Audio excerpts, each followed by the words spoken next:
Welcome to Heartbeat. We tell stories about body-empowered topics connected to the area of habits and addictions. Hi, my name is Paul Dubuff, registered nurse and global nurse consultant. We want to look at habits and addictions using our curiosity, imagination and learning about their roles, functions and intentions. In this episode, we explore the topic of emotions.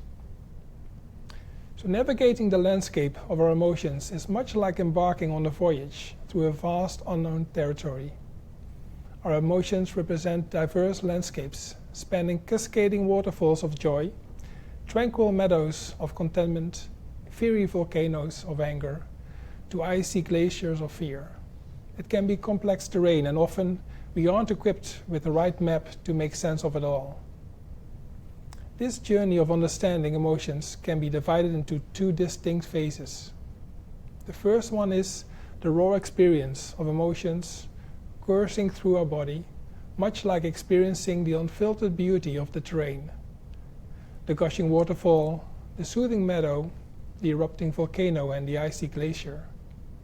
The second phase of this journey involves putting these experiences into words, a sort of articulation or narration of our adventure through the terrain.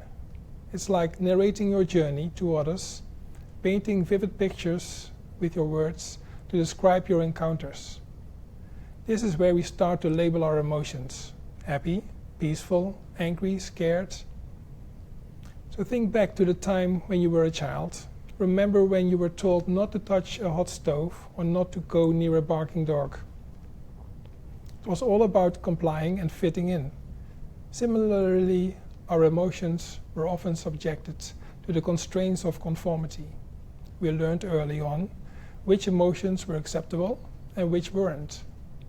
It was like being given a guidebook, stipulating which areas of the terrain were safe to explore and which were to avoid it.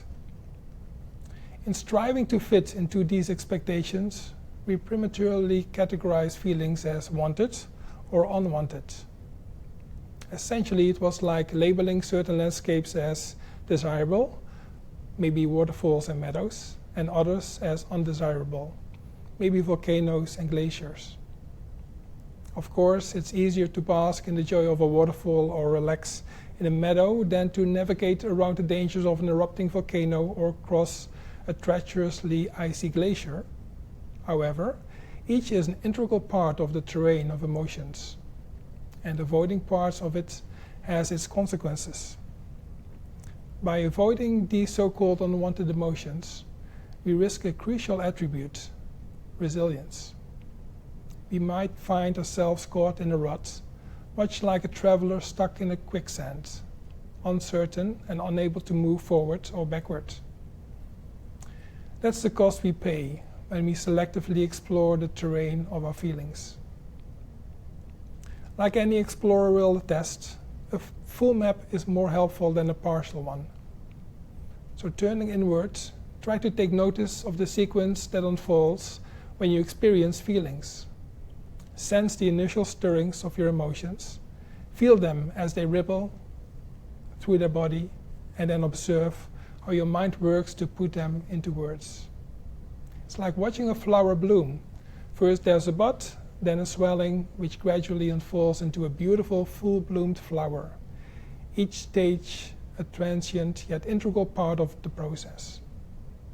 Also, when articulating your feelings, try to frame them as only a part of your whole self. Rather than sweeping statements like, "I feel depressed," try saying, "A part of me feels depressed." It implements a subtle yet significant shift in your narrative, one that allows for more room and resilience. It's akin to saying, "These icy glaciers are a part of my terrain, but they don't define my entire landscape." So adopting this approach adds dimensions to your map and acknowledges the other terrains that exist within you: the mountains of strength, the rivers of flexibility, the forests of growth, often overlooked in the presence of glaciers. Each part paints a uniquely beautiful image on the vast canvas of who you are as a whole. In essence, you're housing an entire planet within you, ever-changing, diverse, and resilient.